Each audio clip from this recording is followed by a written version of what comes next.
Cool. It looks like we are live. Awesome. So, hi everybody watching. My name is Alexander Wright, better known as Sandy Wright, and I am the Music and Education Coordinator here at Bandology. And today I have the absolute pleasure of going live with my dear friend, Emily Steers. Hi, Emily. Hello. Thank Thanks you for so having me. And thank you so much for being here. I really appreciate you taking the time out and getting a chance for us and getting some good opera sounds coming out into our ears, which is something I haven't been able to hear live in a very long time. Um, yeah. So after that slightly upsetting start to the day, can you tell us a little bit about what you do right now and what you usually do when you're sort of like in your career? Well, interesting to ask about what I normally do because I'm not exactly sure what that is. The pandemic happened while I was finishing my master's degree over at Laurier in community music, and I was doing a specialization in choral music, which, for obvious reasons, I haven't really been able to do much with ever since. Um, so currently, I am teaching full time online. I teach for a couple of different studios right now, one in Waterloo, one in Guelph, and I have my own private studio. And a really cool initiative that I started with a friend over the summer is we started a voice studio that's specifically for transgender and non binary singers. That's awesome. That's super cool. That must be a very specific sort of like teaching experience too. So that's really awesome that you sort of have the opportunity to do that. Yeah, definitely is. It's definitely a different approach than what I was trained in, which is kind of Western classical, very formalized music training. And I've been having a lot of fun kind of breaking that down for myself and for my students and just playing and having fun and discovering what authentic sound really is. That's awesome. Let me sip Um, water because it's very, very hot in here. yes, it is a warm day to be singing and also to be hosting. Today you're going to sing us a few things, which I'm super excited about. Can you tell us a little bit about the first thing you're going to sing? Yeah, so I've got a mix of things today. I figured I'd do a medley of some of my favorite opera and musical theater tunes. And so the first thing we're starting off with is like classic opera. It's Chacun le sait from La Fille du Régiment by Donizetti. I won't I won't try to tell you the plot of Fille du Régiment. It's a little bit convoluted. But suffice to say, the character that I'm singing, Marie, was kind of found as a baby and kind of raised by these this regiment of soldiers. It's set during the Napoleonic War, and currently they're having a big party, and they've asked Marie, who's kind of like their emblem, their mascot. She's beloved by all the guys, and they've asked Marie, can you sing our regimental song? And she says, why, yes, of course. So it starts off with a fun little fanfare where I get to do my best bugle imitation. And yeah, it's a very lively and cheerful song, and it's one of my favorite arias of all time. So I'm delighted to be singing it. I'm going to take another sip of water. For sure. It sounds very exciting, and that is the most opera plot I think I've ever heard. That's the most that is opera-y thing. like that's not even the first act. Oh gosh, wow. Um, well, go for it whenever you're ready, and All right. can't wait to hear it. Cool. It's been a long time since I've performed live, so we'll see how we do.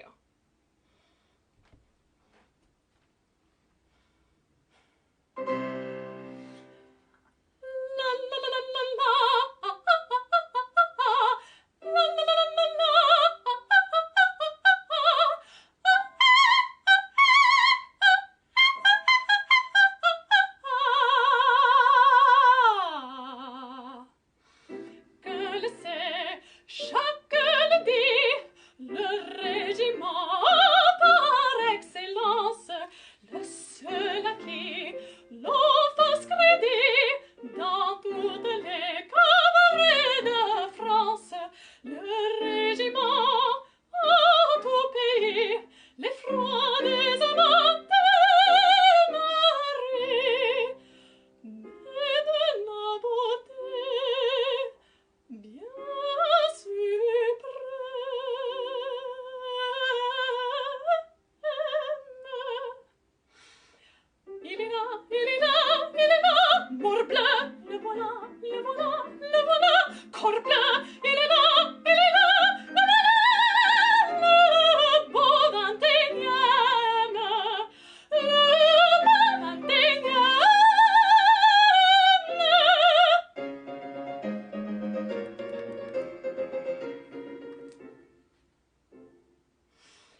il a gagné tant de combats que notre empereur, on ne pense, faire à chacun de ses soldats à la paix maréchal de France, car c'est connu, le plus vainqueur, le plus charmant, que sexe craint, et que l'autre aime. Il est là, il est là, il est là, morbleu, le voilà, le voilà, le voilà, corbleu, il est là, il est là, le voilà, le beau 21e, le beau 21e, le voilà, le voilà, le voilà, vive le 21e.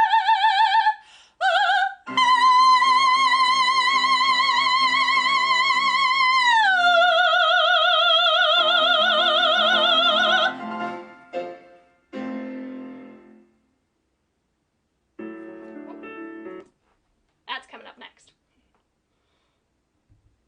That is the most opera sounding thing I've heard in a very long time. And it goes with the most opera sounding plot. It pairs really well. Yeah, It works. it's Donizetti, it's bel canto, it's coloratura. Like, this is like peak opera, and I love it so much.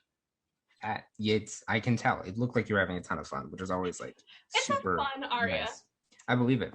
Can you tell me a little bit more about like how you got into singing specifically? Like what was the thing that went, oh, I want to do this? I mean, there were a whole bunch of different things that kind of led me to singing. I remember when I was in grade 12, I was kind of like, because I really loved science. When I was in school, I was a very nerdy, very academic kid. And I was like, oh, do I want to do science? I was really into pursuing biology, or do I want to do music? Science, music, science, music. And I've been doing music ever since I can remember. I've been in choirs since I was like 6. And one of the things actually that got me into classical singing, funnily enough, was this Finnish band called Nightwish, and they do symphonic metal. And their front woman at the time, they've changed front women a few times, but their front woman was a operatically trained singer. And I remember like singing along and being like, oh, I can make those noises. That's kind of cool. And ever since it was just kind of like, it was an abiding love. And I need to give a shout out to my teacher, because my voice teacher, when I was like hemming and hawing and science and music and my voice teacher said, no, you need to pursue music. You have too much love and too much skill in this to give up now. And I was like, oh, okay. So she really believes in me, and she says I can do this. So guess I'll try. And I did, and I have no regrets. That's that I was about to say amazing and awesome at the same time. But It's the I'm end of the awesome. day. We lose our ability to speak. Oh yeah. No, but that's so nice. It's so wonderful to hear, and it's such a common thing that you hear with those like supportive teachers that like are the ones who go like, Mm-hmm. no, you can do this, or seems to be something you really care about, you should go for it. And that's something that happens not just in music but all over the place, and it's really wonderful, like those kind of stories, and I get to hear a lot of those, thankfully, and hope that I get to be part of one as like a teacher, Yeah, same. in a music context. Yeah, it's one of that will be a highlight if I ever hear, if a student ever tells a story about me like that. But what is the next thing you're going to sing, because I want to hear some more. Next thing we're going to sing is musical theater. It's Adam Guttel, The Light in the Piazza. This is a musical that is really, really near and dear to my heart. I love it so much. I'm going to say that about everything tonight, but like, I do. I have a lot of love in my heart for this music. The Light in the Piazza follows the story of a young woman named Clara and her mother, who are on holiday together in Italy. And Clara has a pretty significant developmental disability. And this is the first time she's ever left ever left home. And her mother's, taken her on this big adventure to Italy, and and she meets a young Italian boy, and they fall in love, and it's really, really beautiful. But again, she has a disability, and her mother has to kind of relinquish the Clara that she thought she knew, who was, very dependent and very, um, yeah, not, she didn't take initiative. She wasn't comfortable going out, but now she's like going out and doing all these things and falling in love and discovering herself in Italy.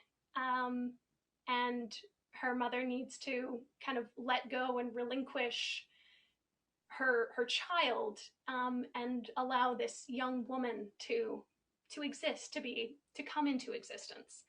Um, and so this song, it's the title number, "The Light in the Piazza," um, and it's after a really big argument with her mom, and she's like, "No, we're going back to America," and she's like, "No," and they have this whole big fight, and her mother slaps her, and that is the impetus for this song beginning.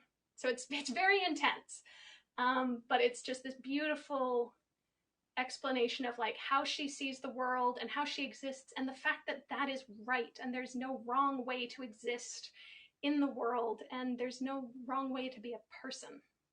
That's a lot to put in a song. I can't wait to hear it. Yeah.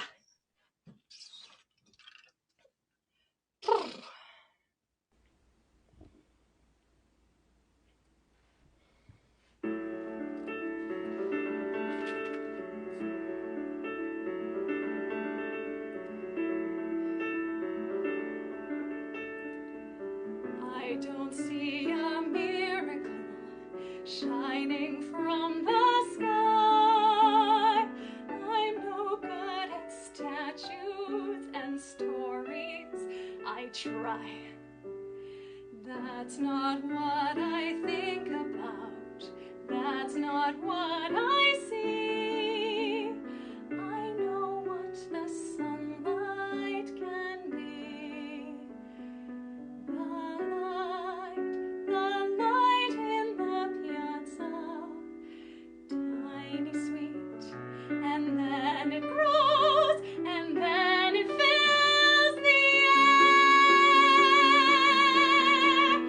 Who knows what you call it? I don't care. I know where I have something I have never had, and sad is happy. That's all I see. The light in the piazza, the light in the piazza. It's rushing up, it's pouring out, it's flying through the air, all through the air. Who knows what you call it, but it's there. It is there. All I see is, all I want is tearing from inside. I see it, now I see it, everywhere, it's everywhere, it's everything and everywhere. Fabrizio.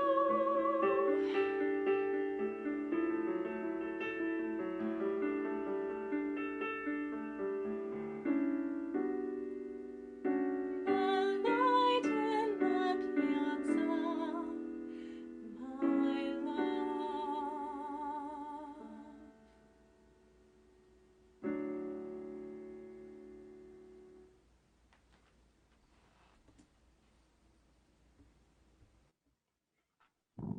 That is, I haven't heard that song. Man, I think I heard it once, and I haven't heard it since then, and I don't remember it very clearly. And it hits you. That song hits you. It's so good. Yeah, I remember the first time I heard it, was a friend of mine sang it, and I was just like, Oh, and then the first time I watched the show, I've never seen it live, but it's on my bucket list. But the first time I ever watched a recording, I was just so blown away by this story and by the music. Adam Guttall is actually Richard Rodgers' grandson, so he's got the genetics for it. But just an incredible composer, incredible musician. That's awesome. What's the I think the next thing that you had prepared is a little bit of what's the word I'm going to use? A heel turn out of the tone of music that Yeah, it's a little we're going to different. do. Yeah. Yeah. So um so the next song, again, I have a lot of love for this song. I have a lot of love. It's actually, it's not an aria, it's not from a show. It's a song, an art song from a song cycle by the American composer Libby Larsen, who is one of my favorite composers. She's amazing, and we love women composers. Woo woo. But she wrote this brilliant song cycle called Try Me Good King, which is songs based on the last words of the wives of King Henry VIII. Um, so it's interesting because the way she's done it is she's framed it as their last words as his wife, not their last words, period, but last words as the wife of King Henry. So Catherine of Aragon is a really brilliant one. She's kind of writing missives of just like, I am the true Queen of England, and screw this Anne Boleyn lady that Henry divorced me for. I am the rightful queen, and she went to her deathbed maintaining that she was the rightful queen. Anne Boleyn is a bit head choppy. It's a very very intense song. Jane Seymour died in childbirth, so her song is taken from the text of um, a really wonderful uh, kind of folk song from the time period, and also her last letter as she was dying. And then this song that I'm going to be singing is Anne of Cleves, Henry's fourth wife, who they had a fairly happy divorce. Circumstances around why they divorced are debated, but suffice to say they divorced, but Anne actually managed to stay on in court and was a fairly significant advisor and confidant to the king for the rest of his life. Um, That's a pretty good way to get out of a marriage with that particular King Henry. They don't right. go well usually. No, so she really lucked out. She had a good time. And so it's interesting. In her letter, she says, okay, fine, yeah, we'll divorce, we'll separate, that's fine. But what if you take me on as a confidant and I stay in court, and my official kind of role within the court can be as the king's sister, Cool. which is quite clever. And then Catherine Howard is the last piece in the cycle because his last wife outlived him. But Catherine Howard, again, very head choppy, very intense, not what we're doing today. Let's Also, I do. do want to say that Sandy is playing the accompaniment here. Yeah. The accompaniment it's roughly, and I mean very, very, very, very roughly, based on some English folk songs that are contemporaneous to when Anne of Cleves was alive. Yeah. Cool. But it's a very weird accompaniment, so brace yourselves. It's a good time. I'm ready.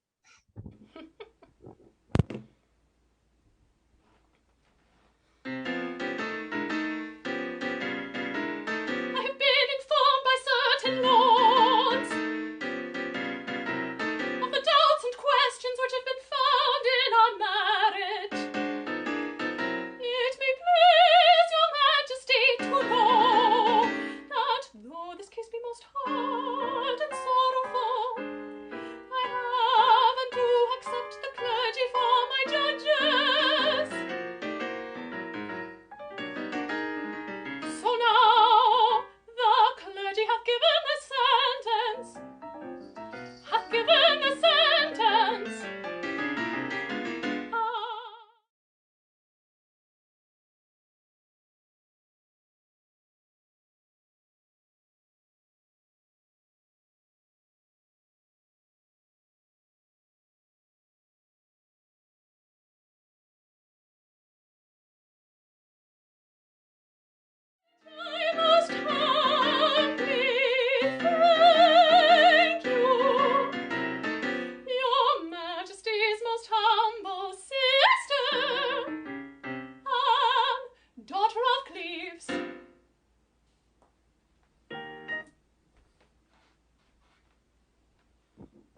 I forgot what that sounded like, to be honest. It's Good wild. cheating. I am very proud of how much I cheated to get that recording, to be right. No, that's such a fun, weird song. Magic of editing. Magic of editing. Yeah. Well, you don't get to do that, so No, I do not. go go you. For getting through that. It's a lot. It's a very like you got a lot of energy in that It song. is tough. You get no support from the accompaniment. It's just kind of like, where am I? I don't know. Let's just count. Hey, if it sounds good, it sounds good. Yep. Though it's very off kilter. That's the vibe I got from it. It's It sort is of like, extremely off kilter. Well, it's kind of like it's the opposite of wedding bells. yeah, oh, that's a good way of thinking. I didn't think of that when I was playing it. Wow. That's a cool way of thinking about it. So last song. The last song, yeah. So this song really needs no introduction. This is Somewhere Over the Rainbow. Happy Pride, everyone. Time to sing about rainbows. Go for it.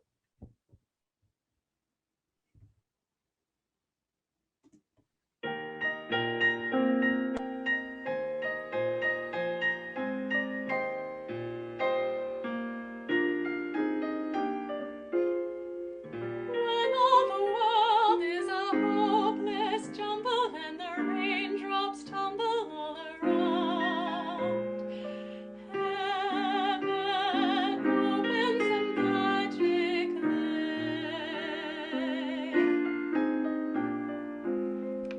when all the clouds darken up the skyway, there's a rainbow highway to be found, leading from your window pane to a place behind the sun,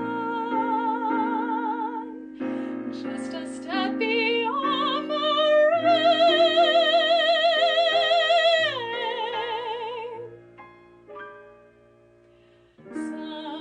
Somewhere over the rainbow, way up high, there's a land that I heard of once in a lullaby. Somewhere over the rainbow, skies are blue, and the dreams that you dare to dream really do come true. Someday I'll wish upon a star and wake up where the clouds are far behind me, where troubles melt like lemon drops away above the chimney tops. That's where you'll find me. Somewhere over the rainbow, bluebirds fly. Birds fly over the rainbow. Why then, why can't I?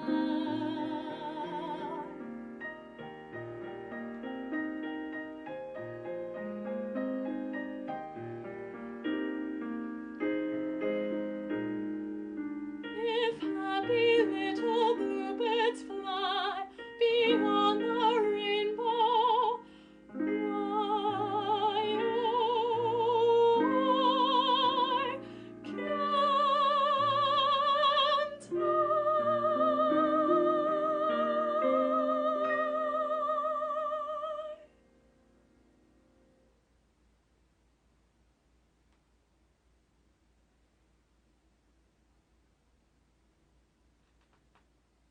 I love that song.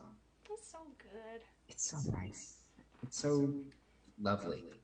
Lovely. Yeah, That's the hard bit. it captures exactly the right sentiment. Yeah. That's Irving Berlin, right? No. Oh, I should know that. It's Gershwin. It's Gershwin. We should really know this. I should know the answer. I played that for an arrangement by Harold Arlen, Yeah, one of the two. this is the one by Harold Arlen. Yeah, and I did the piano version of that for my one of my piano exams. Um, no, thank you so much for singing all that for us. It's also all of it was so lovely, It and I was was so much so fun. joyful to hear opera stuff for the first time. Yeah, Harold Arlen. Um, for the first time in such a long time. One thing that we always do, sort of at the end of our Bandology live streams, that's what I was bringing up because I've forgotten them, is ask the our fast five questions, which are just quick, Okay, fun questions about your life. Yeah, get all like, I'm so ready. athletic position from high school, just like ready to go side to side. So, first fast five question: favorite movie soundtrack? Okay. Um, I mean, Lord of the Rings is like a really hokey answer, so I'm not gonna say that, but like, I don't know. I have a really soft spot, long in my heart for the animated horse movie Spirit. The soundtrack for that song is so good. I really, yeah, that movie has such an excellent soundtrack. I think it's Hans Zimmer, and Brian Adams. I think they collabed on that. So What a combination! it's such a weird combination, but it works, and I love it so much. I think like I remember being like 10 years old and just like having that in my little CD Walkman on repeat for like years. That's amazing. That's so cool. That's not an answer I think I have ever heard to that question in my whole life. So second question, instrument you wish you played. Oh man, I wish I played guitar. I'm like half decent at piano, but I have a lot of wrist problems. So guitar has never ever been something that I've been able to do, but like I really want to try. It's just it causes me a lot of pain. So yeah, That sucks. I would love to learn guitar. Maybe someday they'll get stronger as time goes Yeah, on. I'm working on it. Lots of physio. What if do you have a hidden talent and what is it? Um, Over the pandemic, I've taught myself how to sew, which has been really fun. So I've made myself a couple of outfits now, which I'm very very proud of. Not wearing one tonight, sadly, but yeah, I've got a few items that are handmade by me, which is it's really really fun to be able to do, and it engages my creative brain in a slightly different way. That is super cool. I can barely iron so without burning things. So that's I mean, I never blows said my I mind. don't burn things. I managed to Sure. give myself an iron burn here once, which Oh, don't ask me how. I'm not. I don't want more of that story. Goodness. Next question. Favorite concert you ever attended?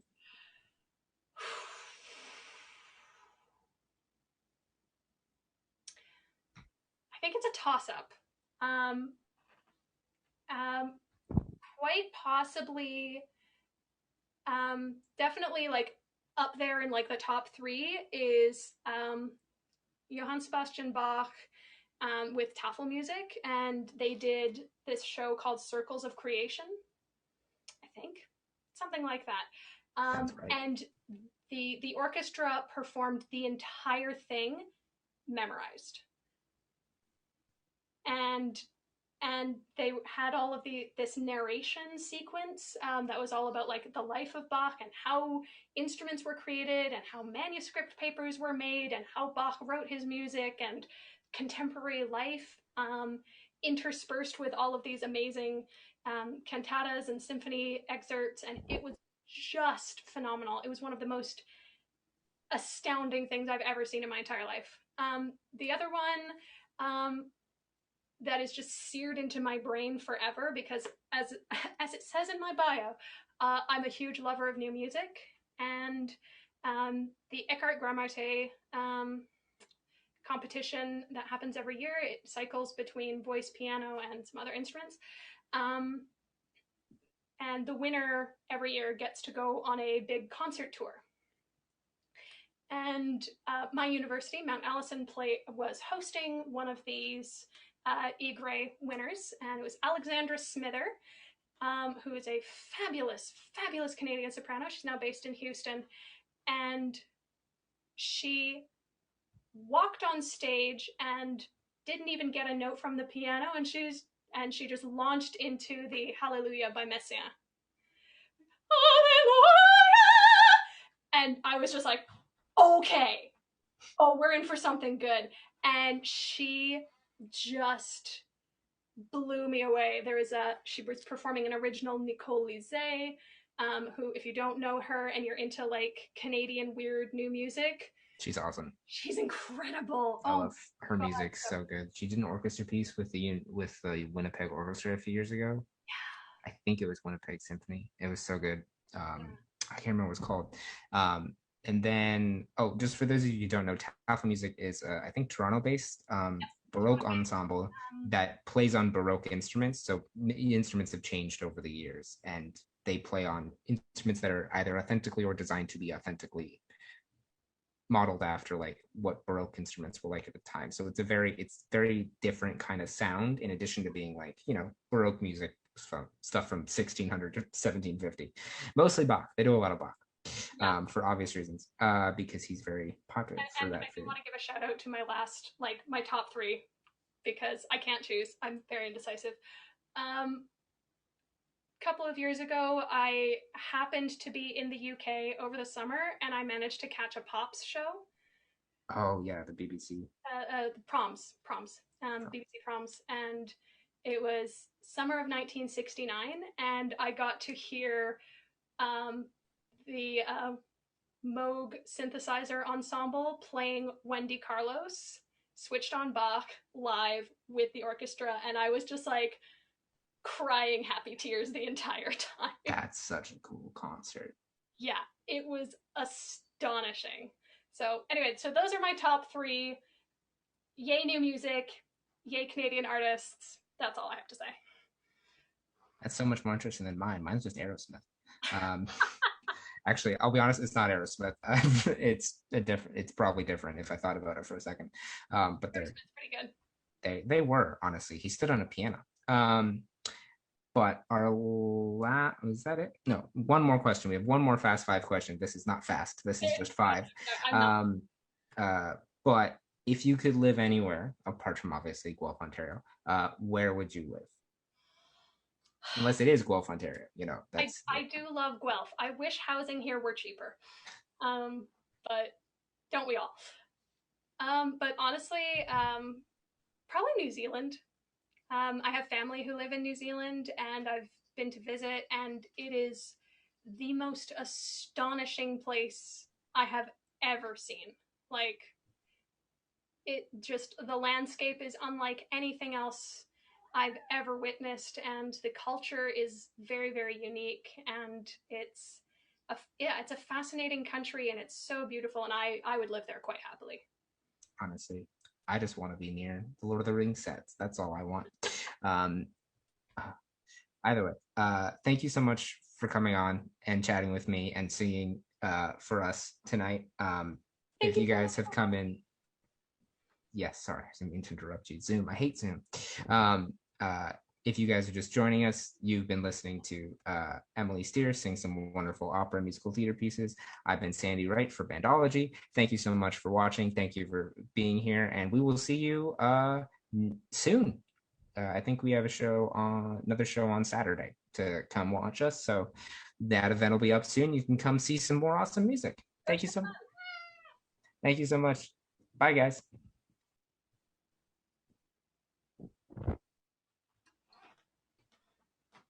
I'm glad you waited until